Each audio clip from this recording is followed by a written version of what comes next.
आज हम सोनम की बात करेंगे, राजा रघुवंशी की बात करेंगे, बदलते समाज की बात करेंगे, बारूद पर बैठे रिश्तों की बात करेंगे। सिर्फ एक चिंगारी की जरूरत होती है, धमाका हो जाता है। राजा रघुवंशी, सोनम रघुवंशी, दोनों ने शादी की, दोनों हनीमून पर गए, दोनों खो गए।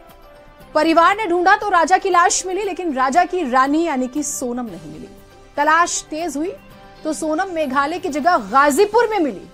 मतलब इंदौर में शादी, शिलोंग में हनीमून, गाजीपुर में सरेंडर सोनम करती है। उसके बाद तो कहानी ही बदल गई। मालूम चला कि राजा को तो सोनम ने ही मार डाला था।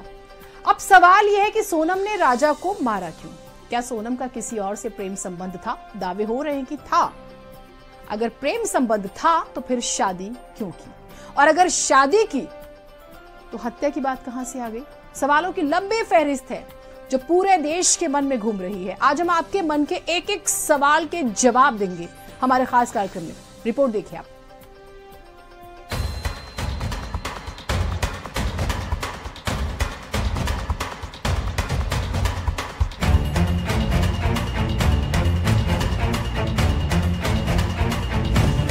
एक था राजा, एक थी रानी। राजा मर गया, खत्म कहानी। राजा मर गया, बदल गई कहानी। राजा मर गया, बेनकाब हुई रानी। हम सब बचपन में यही तो सुनते थे जब भी घर के बड़े बुजुर्ग राजा रानी की कहानी सुनाते थे। लेकिन राजा रघुवंशी की कहानी तो उसकी मौत के बाद से ही शुरू हुई है। उसकी मौत के बाद ही लोग जानना चाहते हैं कि राजा की रानी उर्फ सोनम ने अपने पति राजा को क्यों मारा। ऐसा क्या था जो राजा और सोनम के बीच विवाद का कारण बना? क्योंकि आरोप यही लग रहे हैं कि सोनम ने अपने पति राजा को सुपारी देकर मरवा दिया, वो भी बेरहमी से। और तो और हनीमून ट्रिप के दौरान रानी ने निर्दयता की सारी सीमाओं को लांघते हुए अपने ही राजा को मरवा दिया। इस राजा की दर्द भरी कहानी हम आपको बताएंगे सिलसिलेवार तरीके से। लेकिन ये सवाल पहले सुनिए। रानी को राजा पसंद नहीं था? क्या रानी का किसी और से प्रेम संबंध था? क्या रानी ने परिवार के दबाव में शादी की? क्यों रानी हनीमून पर सुपारी किलर लेकर गई? 29 साल के राजा रघुवंशी ने 23 साल की सोनम से बड़ी उम्मीदों के साथ खुश होकर शादी की। अब आप इस वीडियो को ध्यान से देखिए।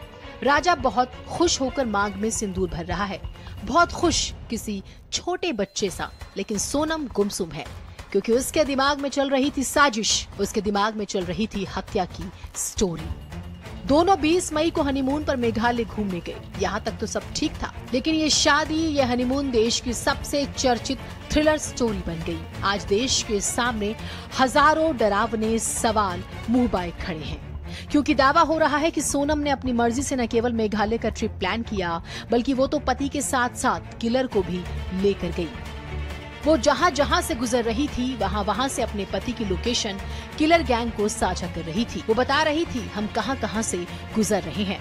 जैसे इस वीडियो को देखिए। राजा गाड़ी शुरू कर रहा होता है और सोनम अपनी लोकेशन हत्यारों को दे रही होती है।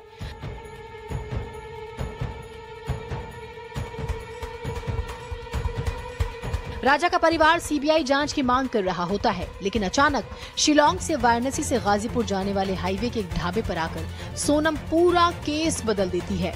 वो सरेंडर कर देती है और पूरा देश सहम जाता है, सोच में पड़ जाता है कि आखिर सोनम ने अपने पति राजा की हत्या क्यों की, क्योंकि हत्या के मुख्य आरोपी सोनम ही है।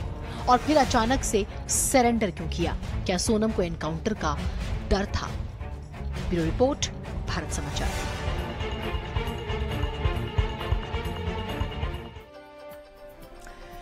राजा रघुवंशी की हत्या